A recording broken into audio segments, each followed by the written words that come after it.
afternoon, ladies and gentlemen. This is Walt Smith with BNN 247, the Black News Network, broadcasting live from a Black perspective. We don't own the rights to any music, but we do own the rights to what we say. We coming at you today for a great discussion on the Center for Disease Control. There was chaos in the White House in the Senate hearing. So now it is time for us to do the logistics for our show. You can find us on YouTube at BNN247, on Facebook at BNN247, The War, WAR Report. And you can also find us on Instagram, BNN_247. I would love for you to come in and make a comment. You can even make a call at the phone number you see on the screen. We are available for a discussion. So we're also on TikTok live at this very moment. Today, we're going to be discussing a whole lot of things, but there's so many things going on in the country today. And just to mention a few, Kennedy had a meeting at the Senate where they just roasted him. I wanted to call it the Kennedy roast because he couldn't answer no questions and he wanted to argue with every damn body that asked him a question. You know, we've evolved so far that it is also, it makes a problem for America to just let us go on our own to be who we are and to do what we do. So whatever happens, gonna happen. And without further ado, I want to bring in an individual that's my friend and co-host, Mr. Claude Foster. How you doing, Mr. Claude? Yeah, glad to be with you, my brother, on this beautiful Sunday afternoon. I know. This is the first fall Sunday afternoon, so we might have a little trouble getting some viewers in here, but I'm sure they're gonna look at it afterwards. I mean, Well, football season has started, so we got a lot of distractions going on in September. yeah, that's kind You of got weird for the some. college, you got the pros. That was speaking of football. That was I guess some folks in Philadelphia wasn't too happy about the singing of the national black anthem at the What happened? football game. Tell me about it. What happened? Well, no, they sung the national, the NFL sung the national black anthem Mm-hmm. at the football game, and a lot of the fans and a lot of the feedback, they wasn't too happy about it. So So I guess, did you see some of the comments that they were making? yeah, some of them was pretty, it was pretty bad. Like there's only one national anthem, and why you playing that mess and all that kind of language. But I mean, it just kind of goes to show you. I mean, we're just, we're just not really there. They was criticizing the What you football. mean not necessarily there? What does that say? Well, I just don't think that we are there in terms of recognizing African Americans' place in this society, as evidenced by the rejection of the national, the national black anthem. Uh-huh. I mean, that's been sung at major sporting events for a number of times. I But you guess, would think in liberal Philadelphia, I mean, we're talking about Philadelphia, but the that you would NFL have. is just a little much I for mean, America. I mean, that's Philly, you know, Really. Philadelphia, Philly, not Pennsylvania, Philly. Mhm. And you had that kind of pushback over the singing of the national black I think anthem. this. Did you expect anything different? Well, given that it was the Philadelphia Eagles starting a black quarterback, got a majority black football team in a pretty heavily black city, yeah, I expected a different kind of behavior. I didn't see that coming. Not in Philly. Tell me if you thought that in any city, any football team, that they ain't got majority black players. What team doesn't have majority black players? They all Well, do. well, I didn't expect it in Philadelphia. There are certain places you don't expect that kind of behavior. Where would But you? I mean, is there a place where you think everybody would be acceptable of that city? I I don't don't. know. I don't Houston. think there's a place in the country that would No, accept no, I think you're right. I think you're right. because everybody got issues with black. And like we were saying earlier, there's not a single thing in America that allows Well, black. the argument was we're one country. We got one anthem, and that is what should be sung. We're not a divided country. We got one national anthem, Uh, and it's not the Negro national anthem. It was the kind of was the debate about. That's what the debate was about. uh, That we don't have a dual well, identity. we got a dual justice system. I mean, Yeah, so we it got a don't dual education system. it ain't too different Yeah, than it normally would be. This is how it goes. This yeah. is America, and America ain't never gonna be for black folks. But Like, given you'll never how, do that. but given how the fans love the Philadelphia Eagles, so they love the black players, they love you know, Let's say hi to Bruce and Tanya and Breeze and William coming onto the TikTok format. So they're listening in. I want to appreciate y'all on TikTok as well. But let's go into what's happening with Mr. Kennedy, the former Senator Kennedy, the director of the Health and Human Services branch, the secretary of the Health and Human Service branch of the government. He had a Senate hearing this past week, and as he sit there and argued with the panel, it just seems so obvious to me that he is in too deep, because he's fired not all, but many of the key people who were there during COVID and who helped us navigate through COVID. Do you know, during COVID, over 3,000 people were dying every day, and America lost over 1 million people? well, you know what his claim was, that all those people didn't die of COVID. They got classified as being killed by COVID when they was dying from other causes. But I guess the money and the emphasis was geared toward the COVID pandemic, so everybody got classed as dying of COVID. And I guess that was, the drug industry benefited from that analysis. And I mean, that's Kennedy's argument. Mm-hmm. You know. So what do you think his argument is about the mumps? Was it the mumps or the measles? Well, his whole premise is that that despite all the immunizations that we give in this country, we're still at the bottom rung in the world in terms of outcomes. Mm-hmm. That's his argument. Mm-hmm. I haven't bought into that yet, but that's his argument. I mean, that was where all the friction was at that hearing. He was bringing those kind of stats that all those immunizations hadn't reduced, the kind of ailments that the immunizations are designed to prevent. And in actuality, what do you think though with the, what was it, the breakout here in Texas? We just had 200 cases of measles. Right.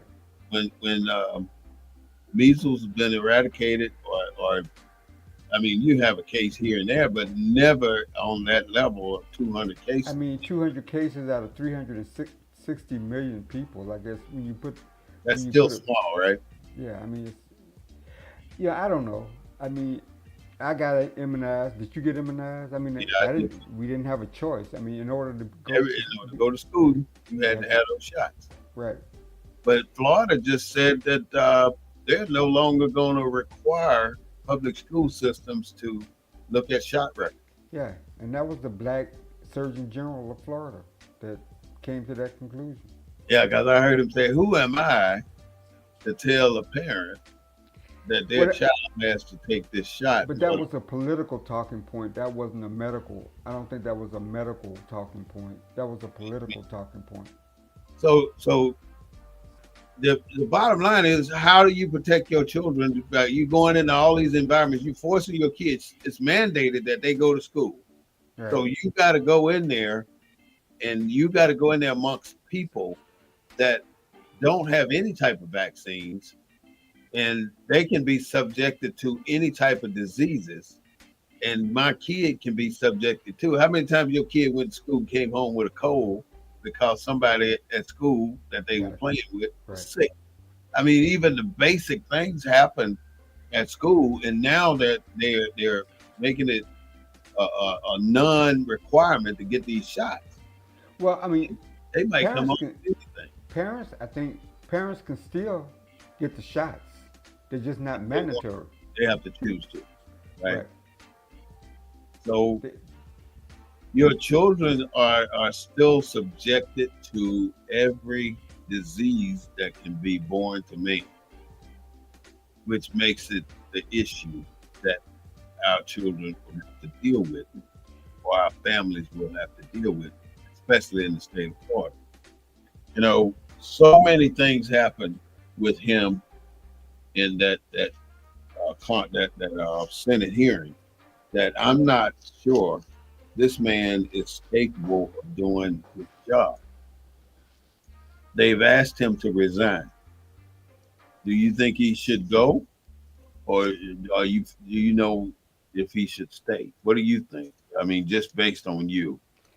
well, I mean, I think he's always been kind of out there on his own in terms of his thinking about health. I mean, people have considered him a quack for a long time.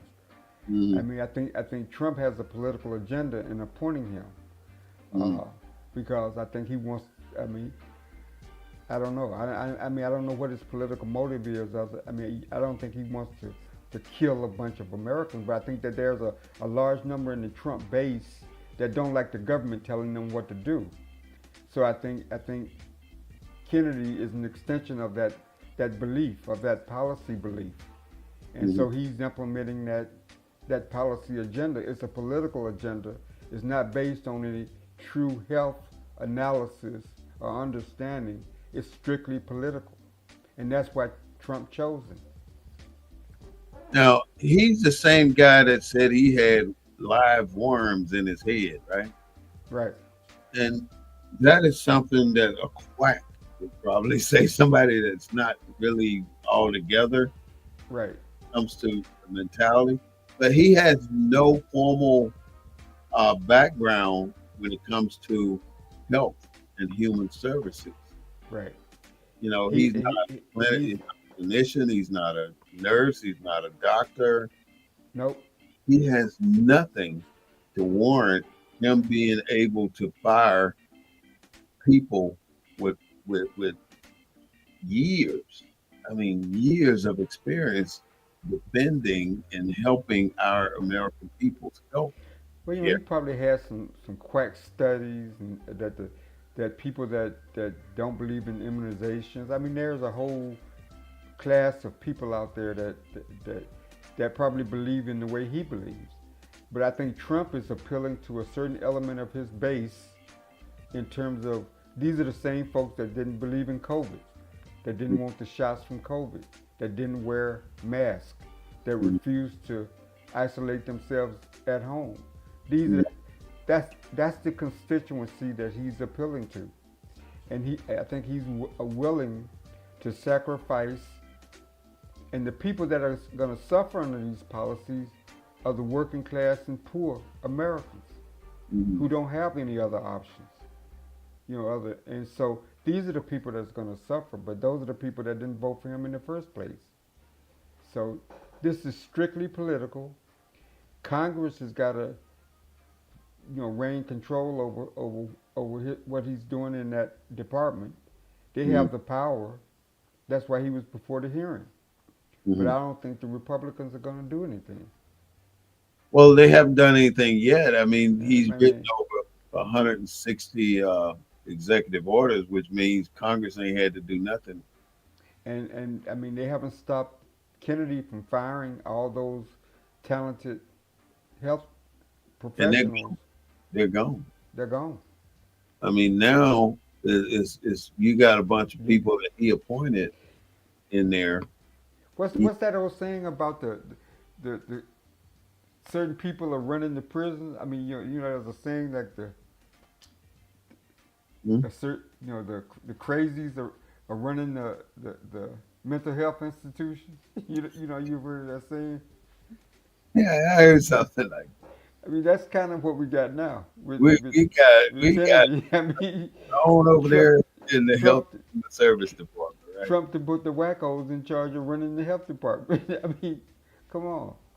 Yeah, And that's pretty sad, but it's true, man. I mean, I would hate that we have any kind of major outbreak.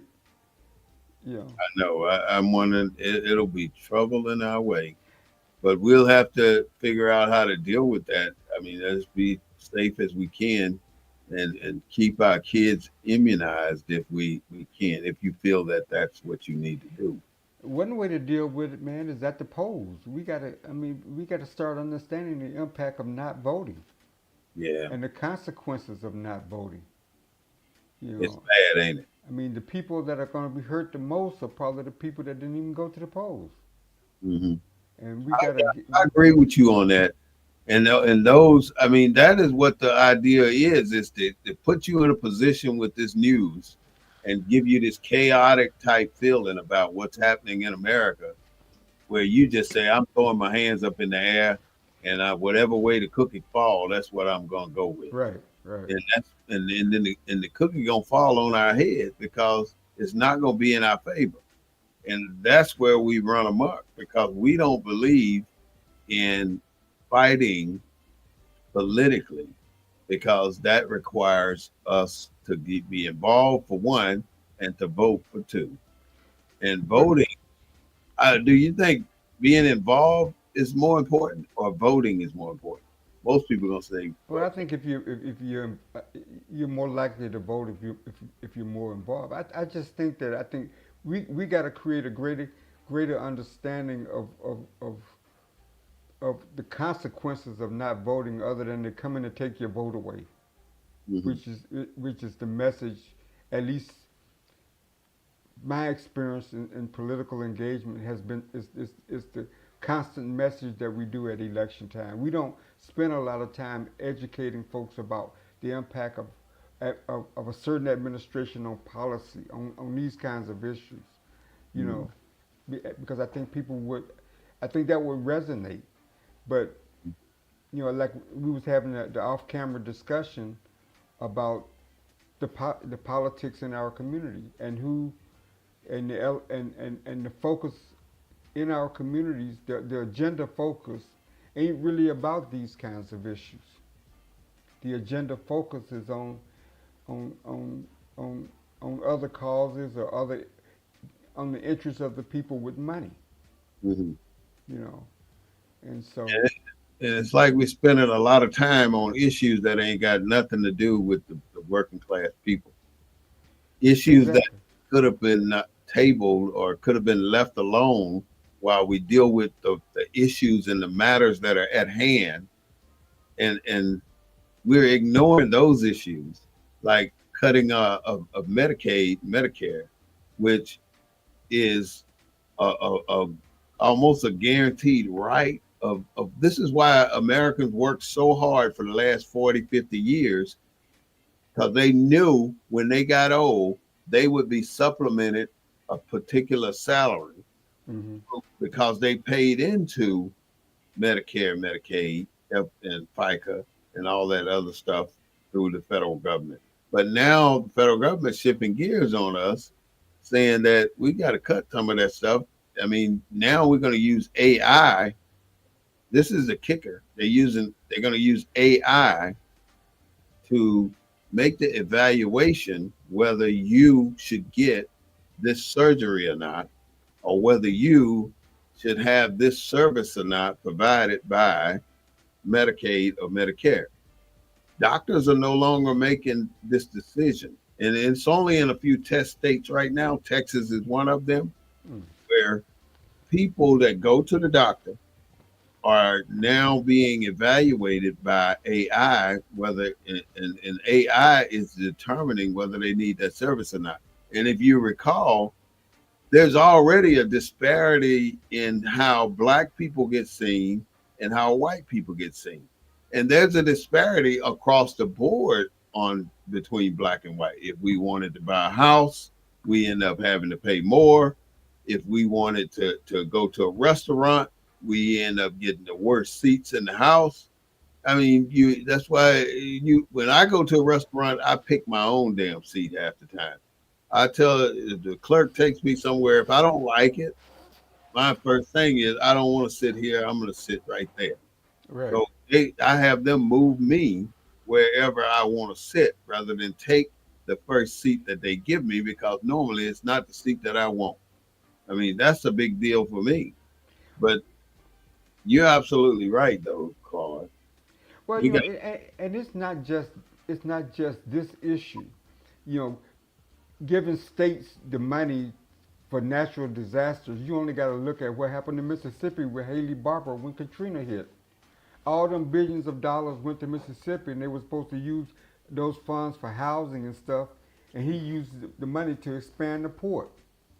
So can you imagine if these states got control over all the emergency dollars, who's gonna get the short end of the stick? I the mean, poor indigenous people. the poor people, the people that are least likely to participate in this democracy because we don't spend enough time educating them about the consequences and just saying they're coming to take your vote away and the voting rights and all this kind of stuff. We got to start treating people like they got a brain. And start people got to realize that you can't turn your back on the political aspects of your community or your state or your nation because You can't. that's exactly what's expected of you is to turn your back on what's happening here in America. And to keep turning your back on it, you keep getting what you got right now. And that's one of the issues that we are not in the mainstream running. Where, for one, we decide if it ain't somebody I like, I just won't go vote. No matter what, you still need to go vote. If you don't have to like the candidate to vote for him, look at some of his issues and make a decision. And I ain't out here advocating trying to be no voter a warrior. I'm just talking in general that you as an individual got to get out and vote just like everybody else. But let me go over some of the new today's news so we can have those as topics of discussion as well as health and human services. Today, yesterday, Russia launched over 800 drones into Ukraine. And Donald Trump is supposed to be shutting down this war over there, but there don't seem to be no shutting down at all. That is a big deal. That those 800 drones went into a major city, and they went to Kiev, Keve or something like that, Yeah, Kiev, Kiev. and they only killed. Let me make that a new statement. They only unalived two people, Mm. and they injured 20 some people, but they hit down in the mainstream of a big city. They're And going you in cities and, now. and you notice in the big cities they're having to educate kids in the basement Yeah, they're living in the basement and living in the because basement. you don't know what is going to be coming out of Russia coming towards you. So you have to. And even in Chicago, uh, um, the thing is FAFO. You know what that stands for, right? Yeah, F around and find out. Yeah, that's the cliche right now coming out of the White House for Chicago. FAFO. Well, I thought he backed out of going to Chicago because Chicago said FAFO. Well, during Labor Day, man, Labor Day went buck wild in Chicago. It was over 8 people unalived, and there was over 50 people wounded just on Labor Day itself, which means Chicago is like ground zero for battle one. They're trying to politicize the Chicago crime issue, though, which is cheap politics, man. You Right. you find it, you can find it. If you want to do something, you can find a way. You can make a way. So Chicago is something. But then on an airplane flight, one of the pilot tried to turn the fuel supply off to the engine, which Hmm. the plane would have crashed. I don't know where this plane was going, but it was he tried to interfere with the flight operations, which Right. is the deal. I mean, you got 100, 200 passengers on that plane. That's going to cause a problem. I mean, Big and, problem.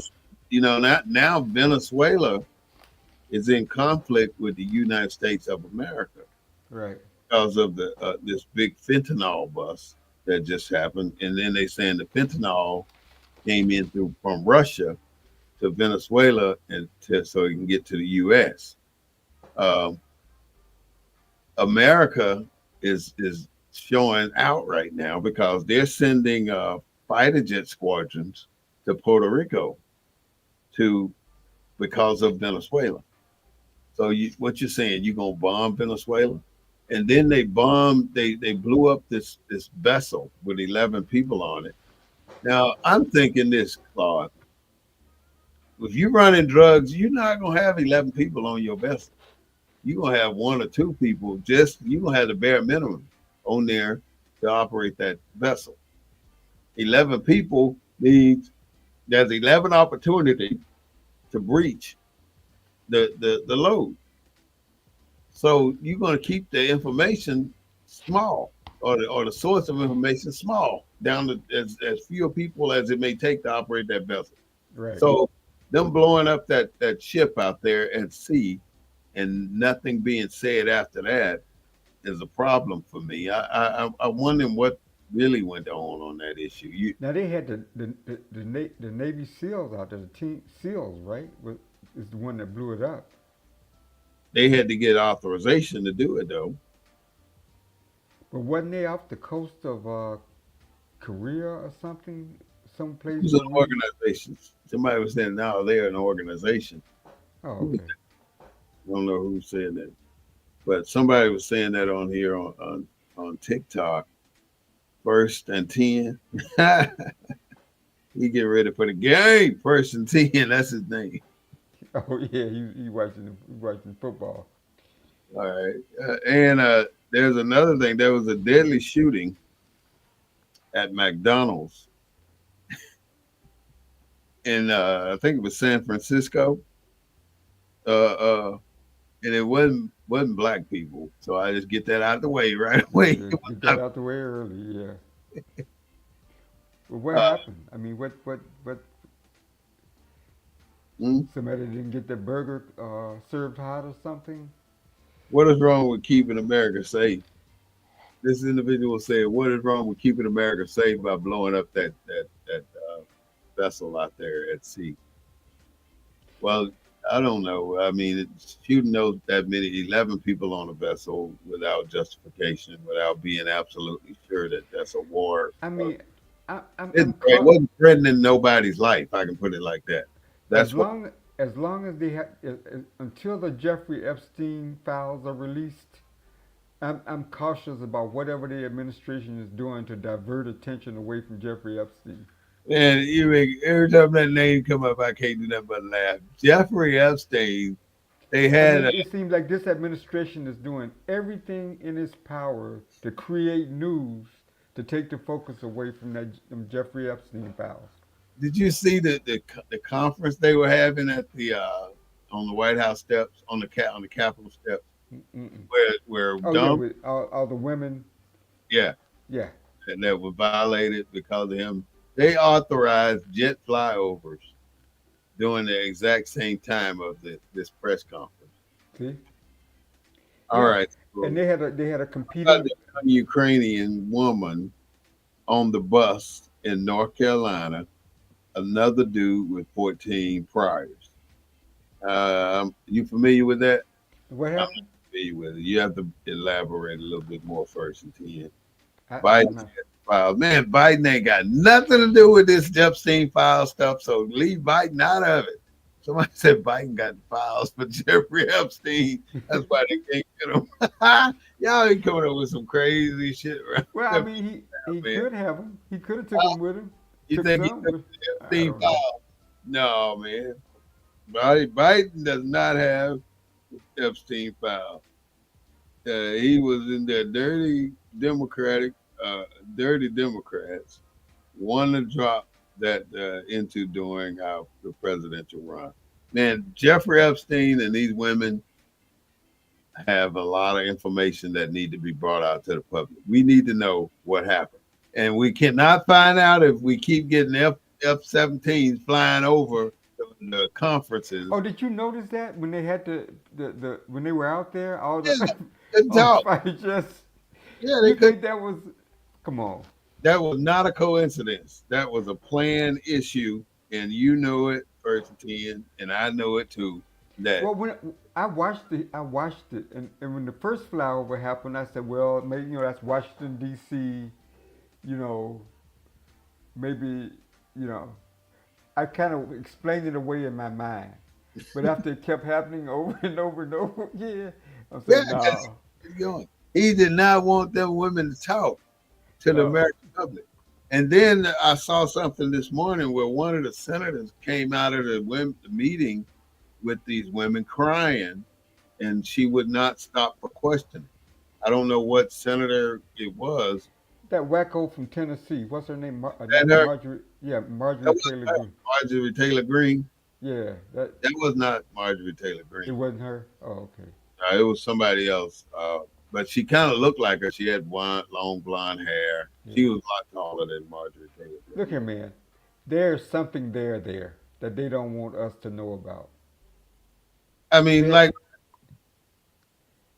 I mean, there's something there. I mean, Jeffrey Epstein is dead. They're not trying to protect him.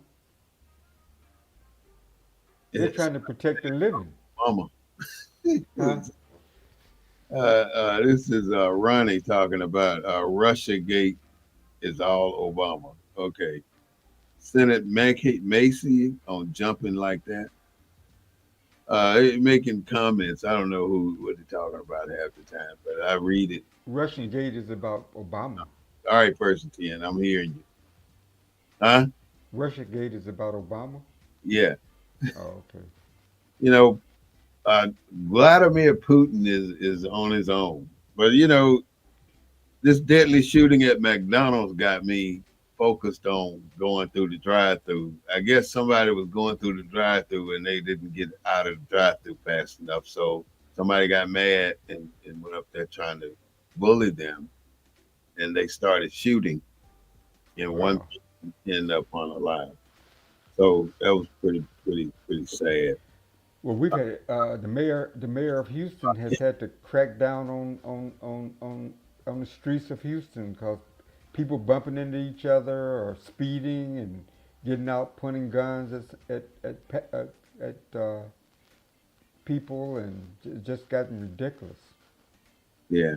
Where you get your news from? This person 10 say you getting your news from MSNBC.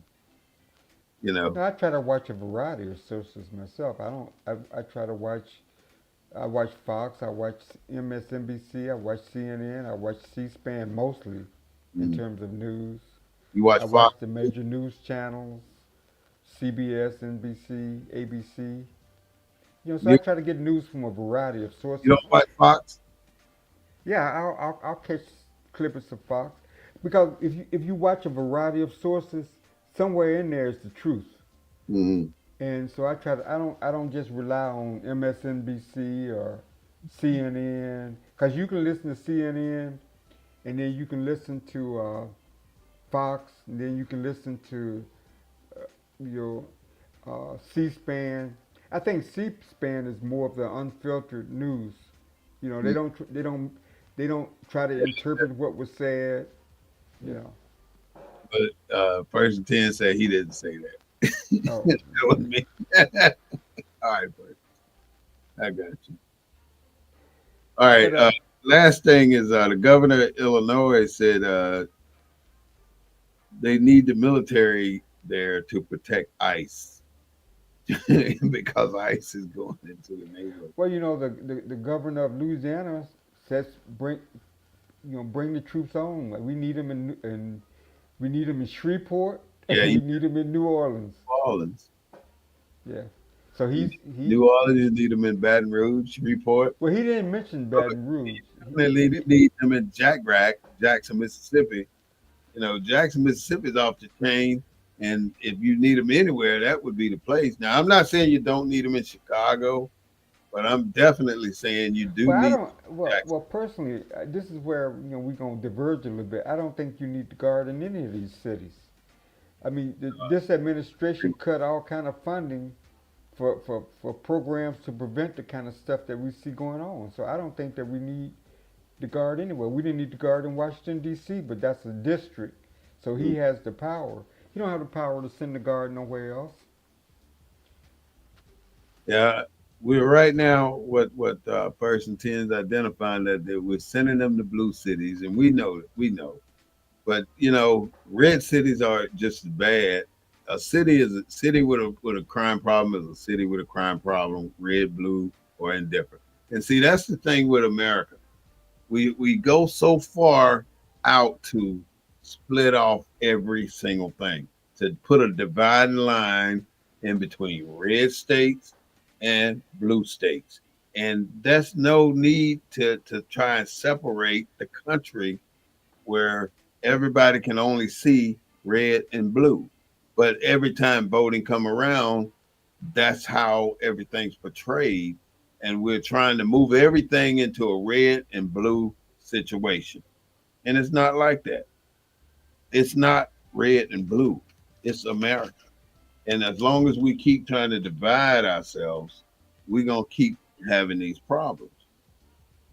Um, there was more like a back to Health and Human Services, Claudia. There was more like a roast than a Senate hearing. Um, I don't see the way they talked to Director Kennedy that at the Senate hearing that it was fair to him, nor was it fair to the panel. They really went at him a little hard, and it doesn't seem like you should be talking to people in government positions like they were talking to him, and him talking to them. They call him stupid. They call him ignorant because he didn't know how many people died during COVID. I mean, they really lit into him, and I thought it was wrong. We got Well, politicians. I mean, when you go to the Senate, I mean, the senators are really asking the questions that I'm sure if he went before the American people, he'd get those questions and much tougher questions. So I don't fault him for putting them through the ringer like that. mhm. I think when health is involved, when our health is involved, health and money, you know, I I think the way they questioned him was appropriate. Now, the way he Well, responded, he responded antagonistically, mhm. and that's why he got the You questions that really he didn't got. understand what y'all think. Yeah. Yeah, you know, because he got it. And see, the Democrats are gonna be on him because of his name. You know, his basically the Kennedy clan and disavowed him, so he's just angry anyway. And so, and so anybody that thinks differently in that whole health apparatus, he's going to get rid of, regardless of their qualifications, because this ain't about qualifications. This is about his opinion and Mhm. him appealing to keeping Trump happy because that's the only reason Trump chose him. And they really don't care. They really don't fire anybody based on that Senate hearing. I have yet to understand the point of that Senate hearing because people just go there to get roasted, and that's all that happens. And after the Senate hearing, it's all over.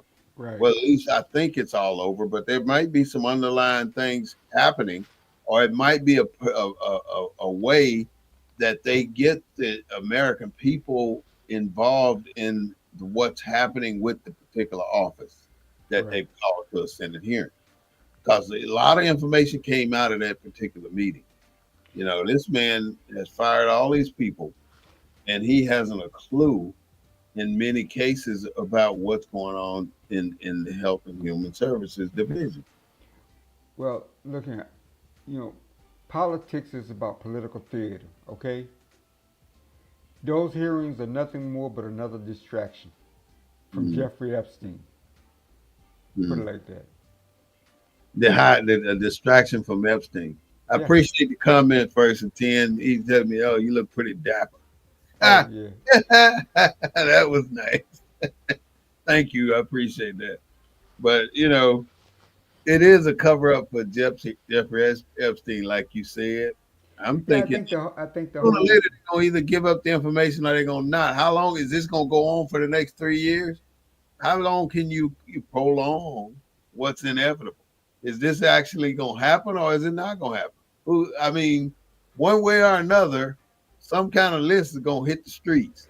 I guarantee you, Women putting together it a list too. no, it's gonna trickle out until his term is over, and then if somebody else gets in power, you ain't gonna hear nothing else about it.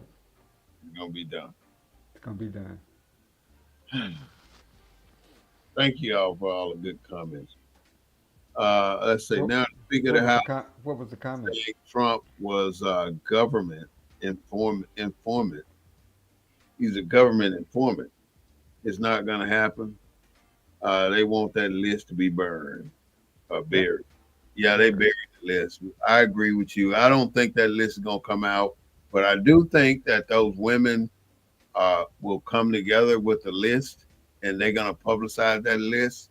And then some of those women are going to be shut up with hush money, just like they. I found it ironic at the press conference they didn't call no names. I mean, if they know who Why are they abused, still? Why are they not calling names? If there are names on the list, why don't you start telling people who they well, are?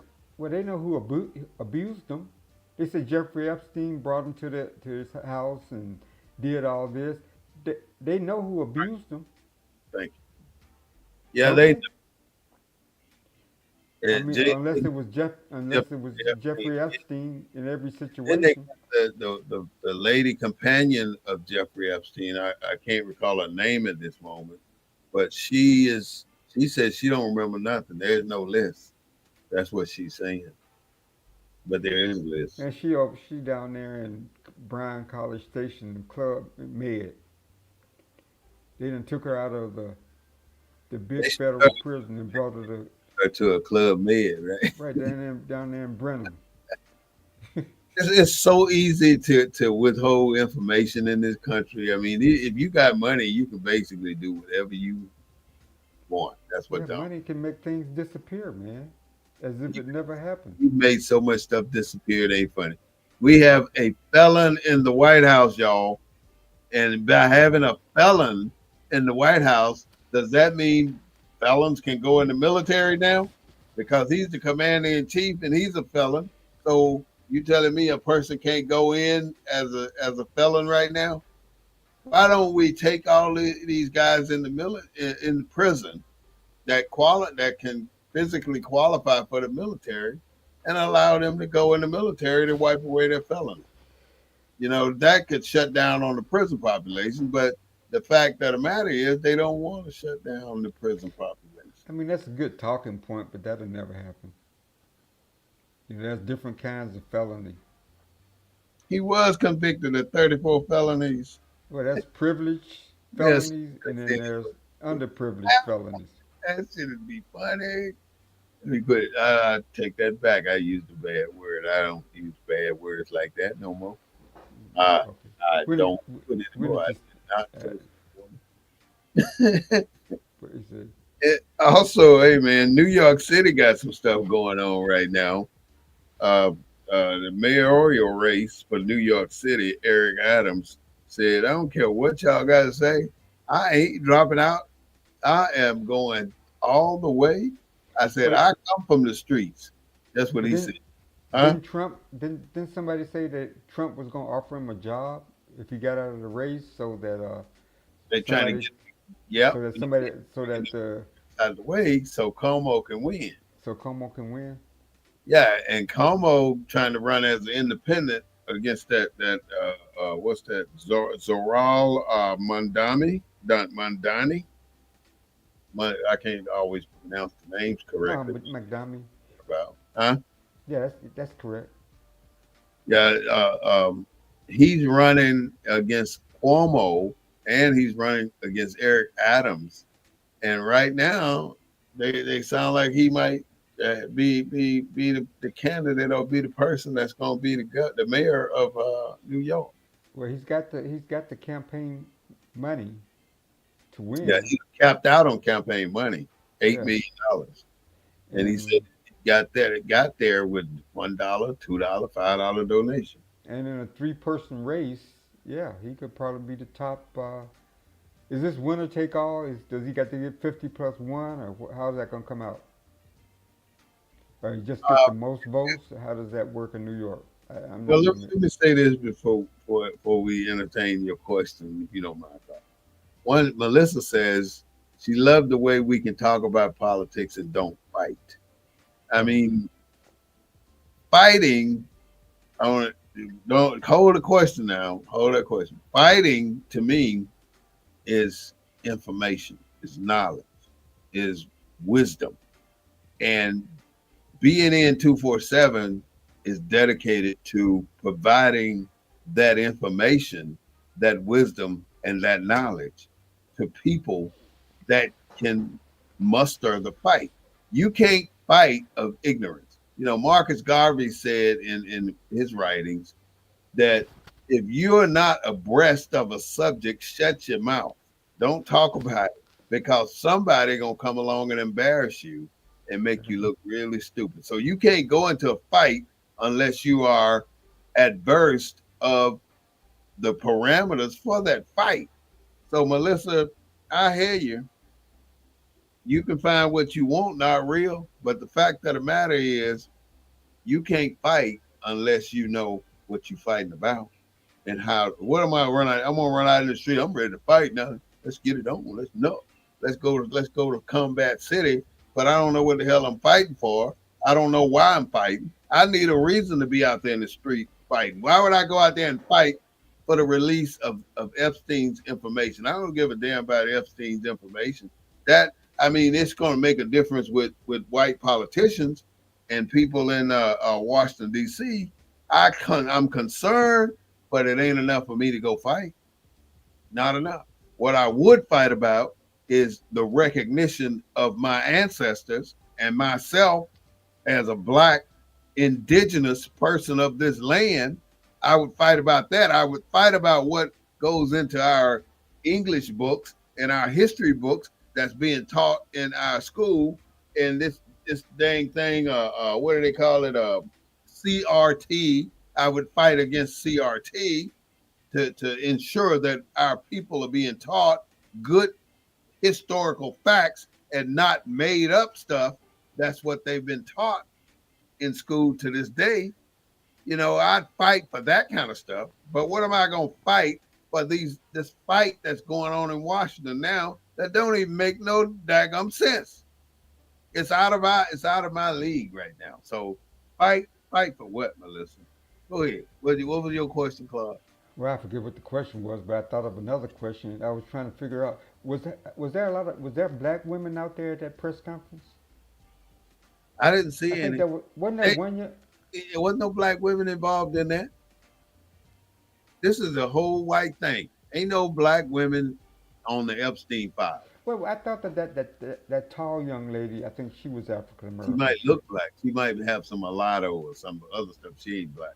Oh, okay. She looked like our So president. so Jeffrey Epstein didn't want no black girl. It seems that way. Donald Trump didn't because everybody that you seen it with was Lily. It didn't I mean, involve.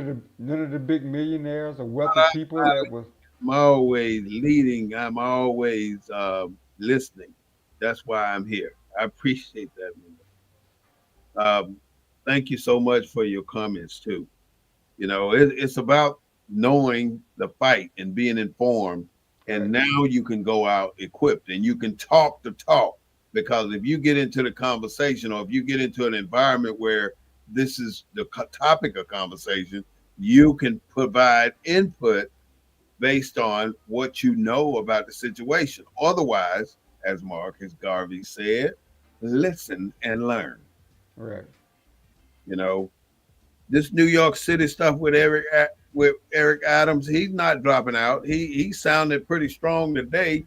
He talked so much junk about Cuomo, it ain't funny. He said Cuomo is a flat out liar.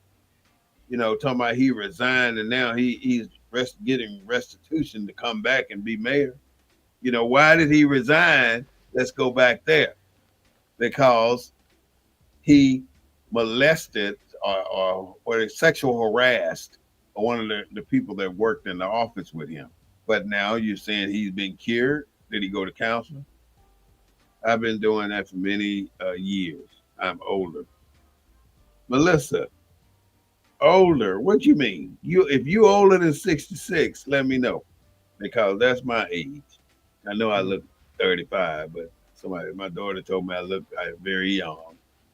I So, like that when she talk to me. oh yeah. Well, But your children gonna be kind to you. so you said she was being kind Yeah, well, your children they love you. They gonna be kind. But but Cuomo, that name been in New York politics for. for Oh, years, I know what I isn't Giuliano what's his name? huh? Giuliano, the previous Juliana, mayor. Isn't he man, in isn't he lawyer in, that isn't when he it, in the hospital? Didn't he go to the hospital or had a heart attack or something?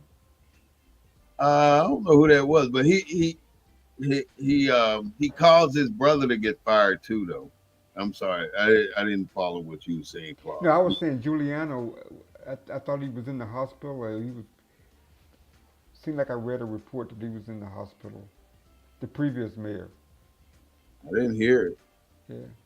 I know Melissa's from New Jersey. She making sure I know she ain't from New York. Oh, okay. Give New me a call. Jersey. Oh, Jersey. yeah, today is a Jersey. funny show, man. I'm just I living having fun today. So, but I'm still doing what Well, I we need. just bouncing around all I different. We just bouncing today. We just going from topic talked to about a lot. topic today. Yeah, talking about a lot of different What's his things. name? Cuomo. He does. I don't think he deserves to go back into office because of what he did to get out of office. And he caused his brother to get fired from CNN. You remember that? Yeah, his brother was trying to help him win, wasn't Yeah, he? his Yeah. brother trying to help him win the election. In 2025, there's been 44 school shootings. They ain't told you that. Nobody said that, right? That's a lot of school shootings. I mean, mumps, measles, all the chicken pox, all these shots that we got growing up, we probably ain't gonna be getting no more. Our children won't be getting those shots. So these basic diseases are gonna start coming back up. But there are top three diseases in this country that we have to fear. Number one is HIV. We don't want a resurgence of HIV. And I would hate to think that HIV was introduced to our community. The second one that I know of is tuberculosis. Those are the two. That's three, but I don't know what the third one is. Those two are at the top within the top three diseases that America is afraid of. So how do we decide what vaccines we don't want our children to take? I think it's going to be left up to the states, right? I mean, this administration is pushing all the power back to the states. So, I mean, But why not? the states can mandate immunizations, can't they? I'm sure they can, but you don't want the parents to do it. Somebody said because we have an idiot in charge of healthcare system of our healthcare system. Well, We yeah. I mean, that's So yeah. shouldn't the parents dictate what shots their children take? You're a parent. What you think? I know I would love to be in a position to say, don't tell me what shots my kids need to take, you know, in order to go to your public school. I can send them over here to this charter school. They don't have to take those shots. Right. What do you say? Well, I mean, as someone that grew up taking mandated immunizations to go to school, I mean, and never succumbed to any of the kind of ailments as a result of not taking the shots, I would think that Go ahead. I'm just I, going. I would think it would be a good thing. I mean, I think if they wasn't mandated, I think we would still take our daughter to get her shots. Get the shots either way. But I think but I would too, though. Go ahead. I just think out of caution, I would still take her to get the shots because, like you say, you don't know what's in the environment. I mean, you don't know. I mean, once you drop her off at school, you don't you don't know what the exposure is. Mhm. So yeah, I would continue to get the shots I, I, as a parent. it's just seemed like it's so difficult to make a decision on that topic, Claude. What do Well, you what does how do you make the decision on you what shots you want your children to have? You know, well, I, there's so many diseases out here that you don't really know which ones you should take. well, I think most parents. I mean, if the law were to change, most parents, in terms of the education cycle, have been on automatic. School's getting ready to start. You got to go take your child to get these shots. So it's kind of been an automatic thing. I don't know what it's going to be like if once that autopilot goes off. You know, I mean, are school districts still going to require, you know, shot immunizations? Is the state still going to require immunizations? I mean, there's a lot of missing parts. You Hmm. know, the federal government's not going to require them, but are the states going to require them? And in the states that do require them, is that going to be challenged in the courts? You know, It's uh, too many. It's a lot of politics it's a behind. lot of moving parts. There's a lot of politics behind it. Mhm. So what do you? I mean, right now in 2025 on this September day, we have to get the shots. I think your kids, it's best that let you have the shots. I mean, I took shots, Claude took shots. We haven't been harmed by the shots that we know of. I mean, but right now they're saying Tylenol causes Alzheimer's, some or some stuff. The CDC puts out a schedule on vaccines necessary based on research and history of disease control. Now, if the CDC is putting out information on these shots, are they mandating that these are the mandatory shots? Or are they saying these are the suggested shots? I think they're saying these are the mandated shots that our all children will take. But now you got Florida saying that we don't require nobody to have shots. You can come to school with all kind of stuff on you, and it's things you can catch at school.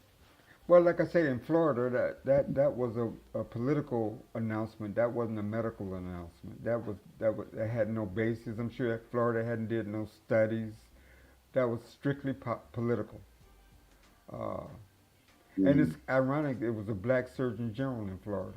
that brought that information out. Yeah, yeah. That's pretty cold. They That did we that on They did that on purpose. that's That almost wasn't.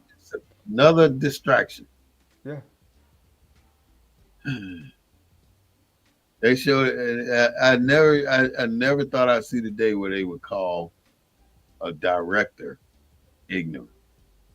But they did.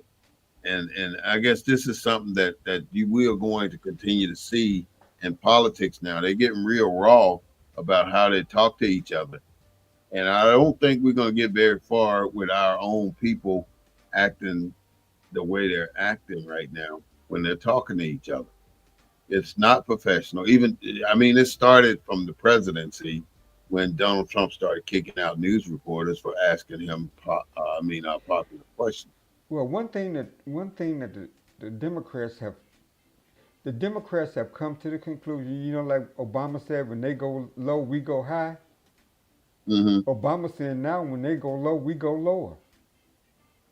Hmm. So I think the members of Congress, the members of the Senate, at these hearings, what you're seeing is the Democrats go Yeah, lower. it's starting to go lower. My Well, Bucks 56 guy said that. we're heading down a dangerous trail with our healthcare system, and really is basically just taking off all the regulations. It sounds like a plot. It's something different than what we see. It's almost like the deregulation of the federal government. Everything is being left up to the state, and everything's being left up to the people. Y'all make the decision on how you want to do this because we shutting this down on a federal level. We're not gonna get involved in it anymore Well, because well, but you know the argument since this country was founded has been what is the role of government? Does government have a limited role or does government have an expanded role? Is government the big brother and big sister, or is government supposed to be the little brother and little sister? And the states can, take care of the things that the government. But the only reason government got expanded is because the states wasn't treating its people fairly. They were discriminating against a certain segment of their society, mainly us. Mhm. That's what got the government role expanded. And so these same states that abuse and misuse a certain segment of our society, saying now we're going to all of a sudden be fair to everybody. We're going to treat everybody fair. Just give us the money and we'll make sure that Smith Bay and Claude Foster get their equal fair share. I don't think so. I don't think that we're there yet. I I agree. don't think that there's enough of us in government across the board to ensure that type of fairness.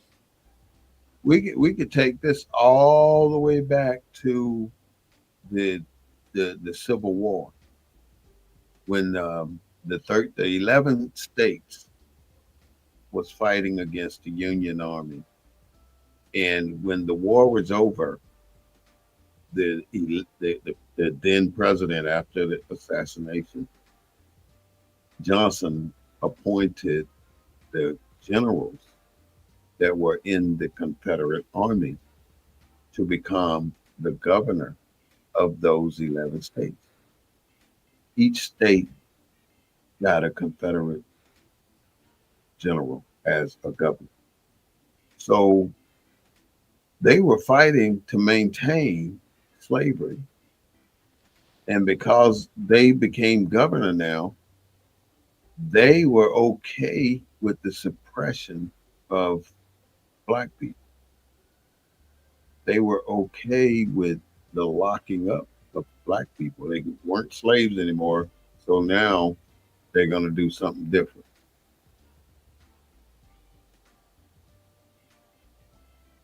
And what they're going to do now is put black people back into the system so they can work on these plantations.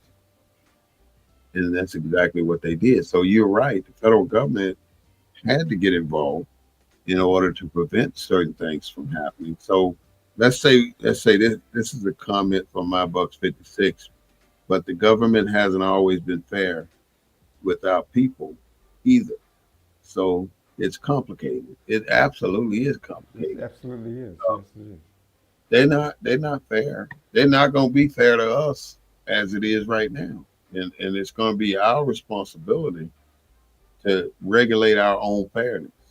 And right now, if we don't, they have done an excellent job of picking us off one at a time. Most of our every arrest happening in our black community has been one at a time, and we have not stood elbow to elbow with them coming into our communities, dominating our people. And the people that they arrest, the first thing out of somebody's mouth is what? But I didn't do anything. We already know you didn't do nothing for them to be arresting you anyway.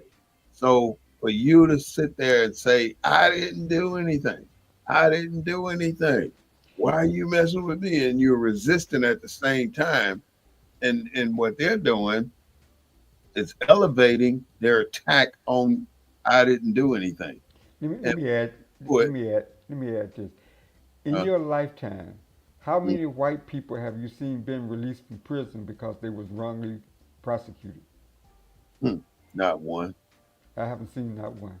There's been thousands of exonerated black people. Yeah. Let's see here. Melissa said, I'm not black. I'm actually white, and I don't know your history like I should. Well, Melissa, I do recommend that you really learn something about our history. And what I would suggest to you, Melissa, is this. Let's see. I keep a little library here of some books. You want to know history? I'm going to suggest that you go on Amazon and buy this book. And this book will bring you up to date on Black history. You will have a plethora of knowledge about why they want to keep us invisible in America. It's called Leave the Dirt in the Cotton Field. I'm doing a promotional ad I right now. noticed. I Hold on. noticed. I wrote this book. I'm sure they saw the picture right beside your face there. Yeah. I wrote this book about 3 years ago, and it's called Leave the Dirt in the Cotton Field. And it talks about everything that you can imagine about Black people and Black slavery and what happened. Just to give you a quick review of some of the topics. Um, what makes them, white people, afraid of us? What you know can hurt you, or a black man being uppity. That's what it is when you say what you know can hurt you. How? Home, where you power up to confront the world. The Mississippi Delta, make black people invisible again. The blues is all right. Native black Americans matter. Cotton is more important than people. The separate but equal doctrine. The family. How white privilege changed us. Decision to join the military. First businesses, bibliography, and so on. So that's just something you can look at to learn about us. Leave the dirt in the concrete. Um, I don't proclaim to be a world historian or a spokesman for anybody other than myself and my business here.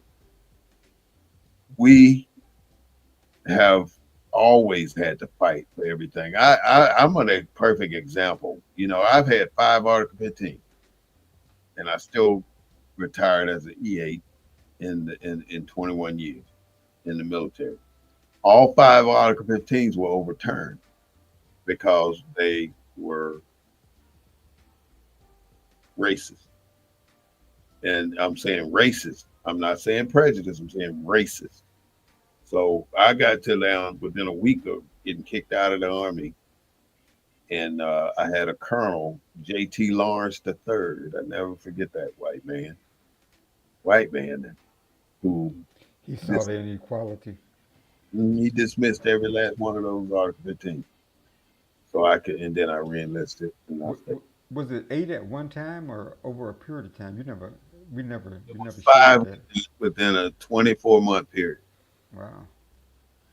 And I've had the max thrown at me. 6 months suspended bus, 6 months extra duty, 6 month confinement to base. Were you speaking out, or I Six mean, months, what? I mean, huh? were you speaking out? I mean, I knocked the colonel on the ground on the floor one time, but I was making a point at a human relations council. I mean, Did what they was get your? you? Did you get Article 15? No, I didn't. I mean, I was making a point, and I just knocked him out of the chair Uh-huh. because I'm real animated, uh-huh. and I was serving on a human needs commission. That was back in the day when, you know, they were still trying to figure out how they should treat African Americans. You were in at a period when they wasn't selling black care products in the military stores, and Mhm, you know, shaving and all this kind of stuff. mhm. I I think they were I would say ignoring directives. Okay, I'll just give you one. The who colonel, did? the captain told me, Sergeant Smith, I was the motor sergeant. Put some tires on my Jeep. We were driving Jeeps then. I'm talking about the real Jeep, M1A2 or M151 or something, whatever the Jeep, the oldest Jeep you can think of, the old military Jeeps. He said, put some tires on my Jeep. I said, no problem, sir. I'll put some tires on your Jeep, but have your driver bring me the Jeep. He started cursing me out. I want them tires on my Jeep by this time in the morning, and it better be done, or this hell, yo, you don't know what. He just went off on me. And after he got through, I didn't lose my cool. I just said, no problem, sir. I'll put the tires on your Jeep. I got you. As long as your driver bring me that Jeep. So That's what pissed him off. yeah, he didn't Cause like that. And that was the battalion you, policy. cause he saw you was telling him something to do, and Hmm. he didn't take orders from no nigga. That's right. That's exactly what it was. He didn't take orders from me. So he didn't send me the driver in the Jeep the following day. So now he got me for dereliction of duty Right. and disobeying a directive. So that's two charges right there. I got Article 15 for that. Got 45 days extra duty, all kind of stuff. Got relieved from the motor sergeant. But the thing is, by the time he got through, I quit the job once. That was my fault. I could never quit. You can't quit the army. You're on a contract. No, But I got out it's not for a that. contract. Yeah. Anyway, I ended up going to work. The colonel made me his battalion maintenance motor pool sergeant. So now I got control of all the four companies. Before you could go out of the gate, you got to come through me to get out the gate. So I got back at that captain, and before you know it, he was putting in his retirement papers. He got out of the military, messing with me. Anyway, it always you just be patient, things work out for you. And that's what I was, patient, and it worked out for me. I got back even with him because I got him probably 3 letters of reprimand for lug nuts being loose, for tires being uninflated, simple little things like that, fan belts loose, going out the gate with stuff like that, and getting caught on a roadside spot check, you done. And because the colonel policy was if a truck from your company get caught out the gate, the commander is the one who pays with a letter of reprimand. So I made that work out for me.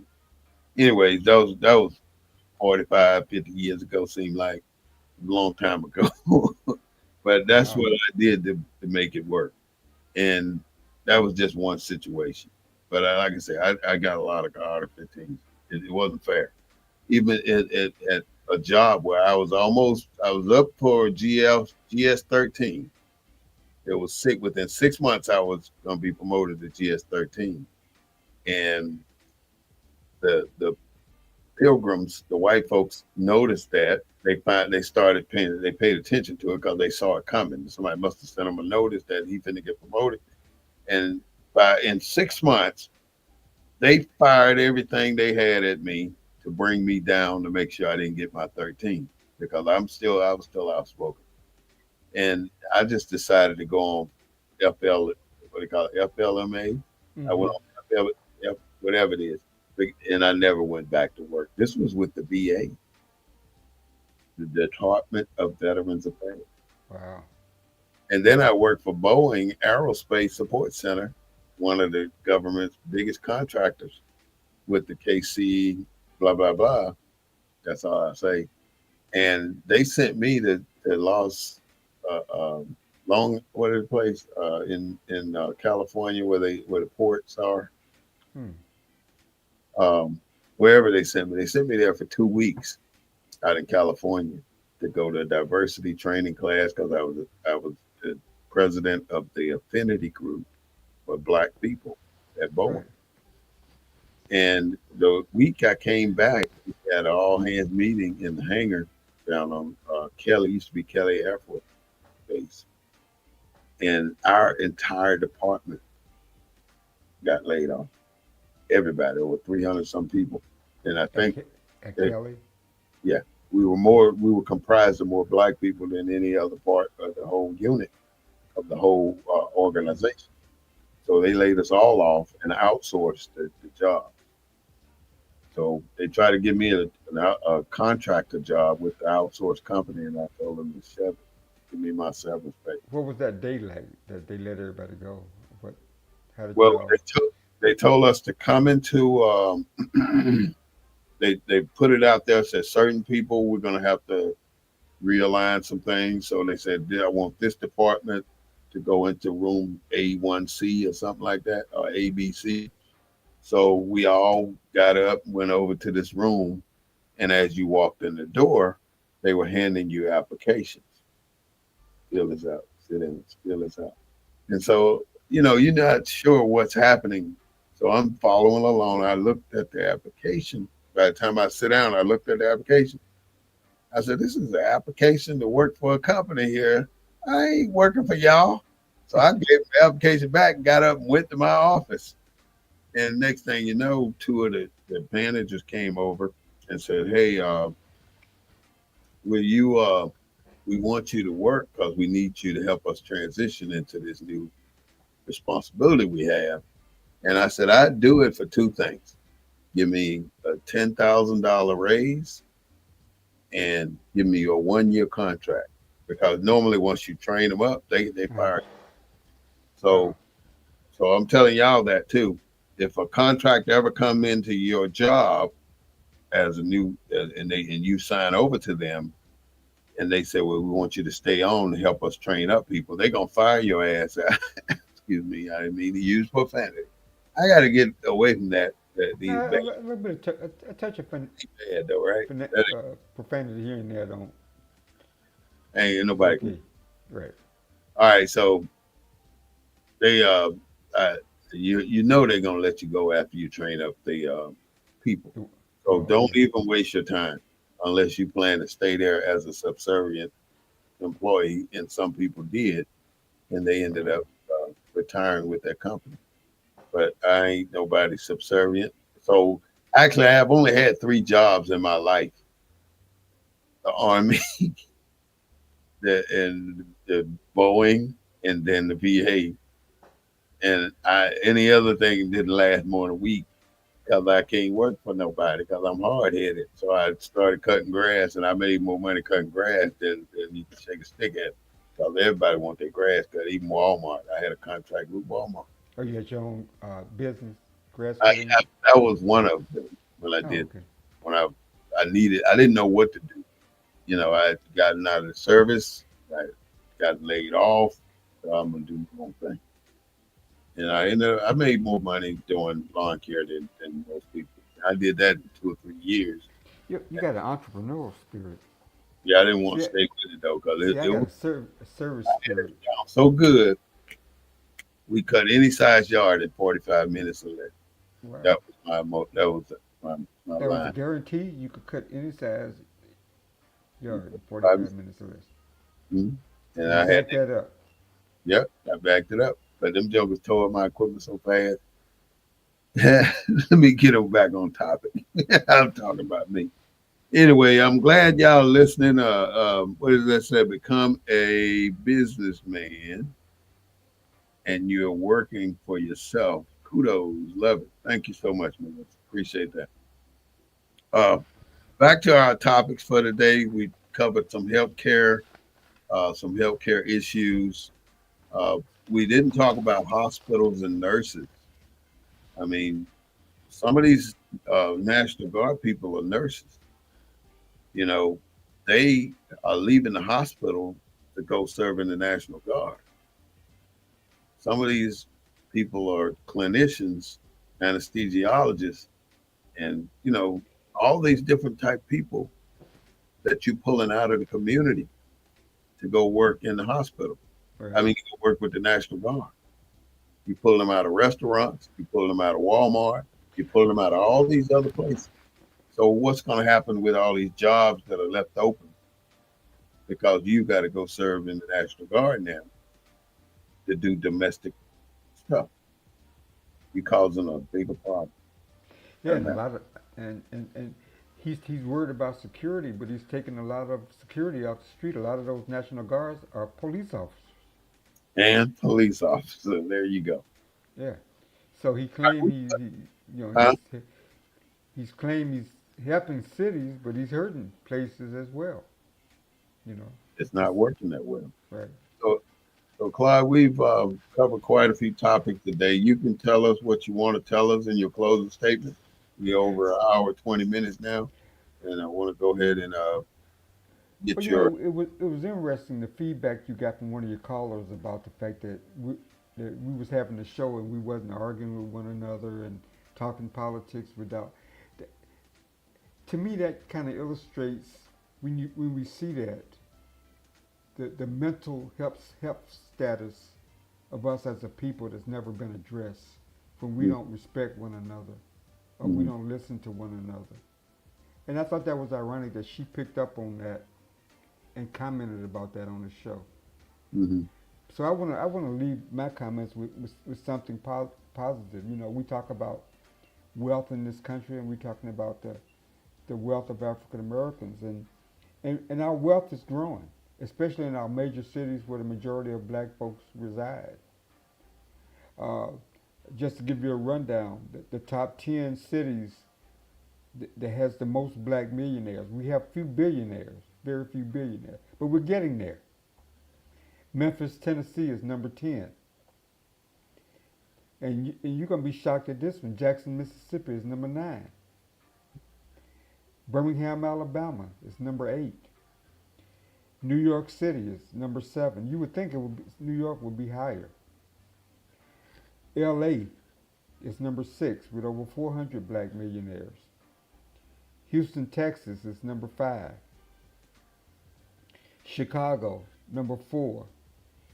This is no surprise. Charlotte, number 3. Washington, D.C., number 2.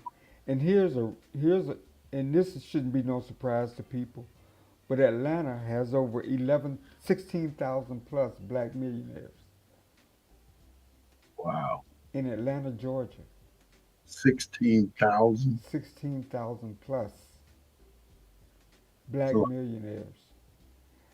Black Mecca, that's going to be our, I keep arguing we need to go back south. We need to reclaim. so you want to do it Atlanta? You want to do Georgia now or what? Well, no, I mean, Let's say Mississippi. I still say Mississippi is the easiest, Uh-huh. given Mississippi's current black population and the availability of land. So what we need is those millionaires to invest in Mississippi to build neighborhoods and economic development to attract black people back to the state. What All about that land in the Delta. So I just New Jersey and Philadelphia and Baltimore and Maryland and all those places? None of those have a mega millionaire clientele. That's Melissa asked. according to the where I got this the source I got this from, these are the top 10. I'm not saying that they don't. These are the top 10. Hmm. In fact, when you look, a lot of those cities you mentioned, the poverty rate's real high. In the You know, same cities. in those cities, you mentioned Baltimore and in those cities back east. Mm-hmm. You know, so I just The uh, adept to know the cities with the most millionaires. What's the poverty rate for black people? In those cities. it could be pretty. Like in Houston. I I'd mean, like we got a large homeless population here. We got a large housing is an issue here. So yeah, mm. I mean, yeah, you're gonna What's have Tyler Perry have his studio in Georgia, right? In at that Atlanta. old army base in Georgia. What was it, Fort? What was that army base in Atlanta? You would know. You Fort Hood? No. no Fort Benning? no, it's not Fort Benning. It's Fort Stewart. McPherson? Well, Fort McPherson, I think is what it was. Mm. But that's where his studio is located. He bought the whole base, or half. He Well, bought half of it. right, but now and then they're gonna build a moderate income community on the other hand. TD Jakes is supposed to be behind that development. Mm-hmm. So there are some things going on in Black America. We just gotta stay focused and truth to power and vote because at the end of the day, the government decides so much of our lives in terms of how we live our lives. And so we need to be a part of that government. Uh, so I just want to kind of leave on that positive note. Okay. Well, thank you so much. This is Mr. Claude Foster, the founder of CGA Consulting Group out of Houston, Texas. He's our co-host for BNN 247. I want to say thank you so much for being here today and departing of all of your wealth of knowledge. I mean, the listeners are glad to hear from you, and they definitely enjoy speaking with you or commenting on what you have to say. This is the Black News Network, the real voice of Black USA, broadcasting live every Sunday afternoon at 3:30 p.m. I want to say thank you all for joining in to what we have to talk about. Today was a interesting topic having to do with healthcare and the Health and Human Service Director, Mr. Kennedy. They really talked to him pretty bad. And the one thing that stuck out is they called him ignorant because he didn't know that over 30,000 people died in the US of A from COVID. So with that, I want to say thank you again. This is the Black News Network, the real voice of Black USA, broadcasting live every Sunday at 3:30 p.m. You can find us on Facebook. Please like us, become a follower. You can subscribe to us on YouTube. Definitely subscribe on YouTube at BNN 247. I'm so glad that you all are interactive with us, and I'm on TikTok as well, BNN 247. If you're interested in this book, I didn't get a chance to put it in the chat, but I'm putting it up again. It may be backwards, but here it is. It's called Leave the Dirt in the Cotton Field. And the author is Warren, Warren Smith.